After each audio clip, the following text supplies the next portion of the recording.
Hey guys, I wanted to show you how I turned foam die cuts into stamps. I don't remember whose video it was, but she cut out foam, just craft foam. I got these at Walmart. There are 50 sheets of assorted colors in here.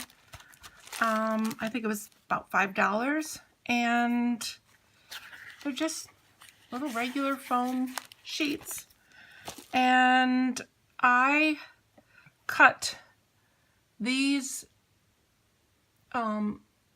shapes out using my dies and my Big Shot machine, and I want to show you how they turned out when I stamped them and let the ink dry. So here are the leaves. I just really like the way they look. I used my Misty stamp tool, and I used the Memento Bamboo Leaves ink. It's a dye ink, and I just think the way it came out looks so cool. And I did the tree. There are spots that didn't stamp. It's not perfect. I like the way that the ink dried. And then this is the mermaid that Chris Cat, she sent me that die. And so I cut it out in the foam. And I stamped it. So I'm going to show you here. So here are the foam pieces. And I just have a little bit of like glue runner. I just put a little bit on the back. I have a couple of pieces there. And of course there's glitter on everything because we're in glitter land right now.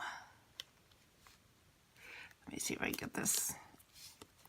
Well, she's stuck down pretty well. Maybe I need to do it this way, so I can get it in so it will fit, nope, within the border. I had it, and then I moved it.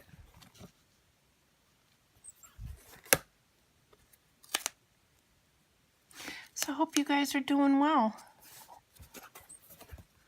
Oh well, we're just gonna have to do with this little bit being over the edge because I don't want to mess around with it anymore. I have my white cardstock in here, my Misty tool, and my magnets are holding it secure. And so I want to show you the green because I think it looks really cool, especially how it looks when it first gets stamped, and then you got to see what it looks like when it's dried. I just love the texture that the foam gives the image when you stamp it out.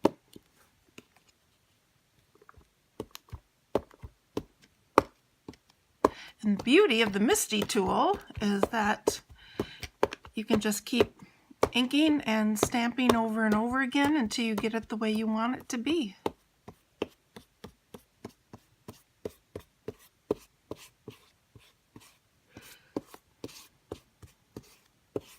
So let's see how that's going to stamp.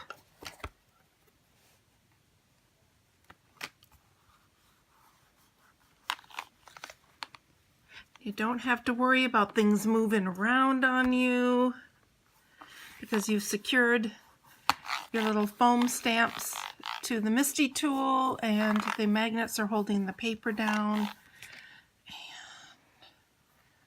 And isn't that cool, you guys? So you can leave it like that if you want a lot of dimension, or you can stamp it again to give it a more solid appearance. But I really, really like this, and I like the way that these turned out. The mermaid, I'm going to give her a little more ink because I don't like that splotch.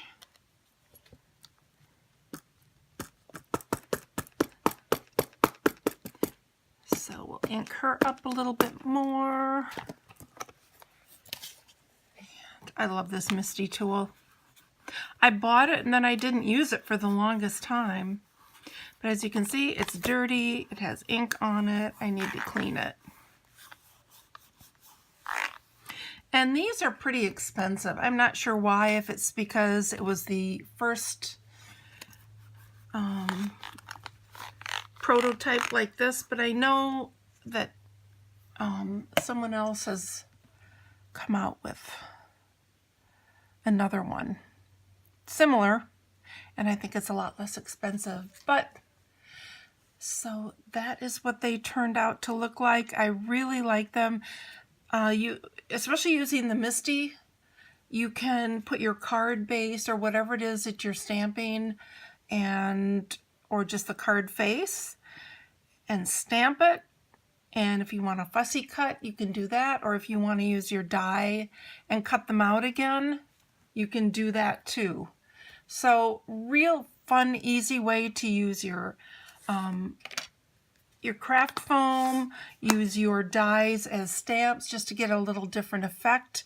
And you can just keep re-inking them. I haven't tried to wash them.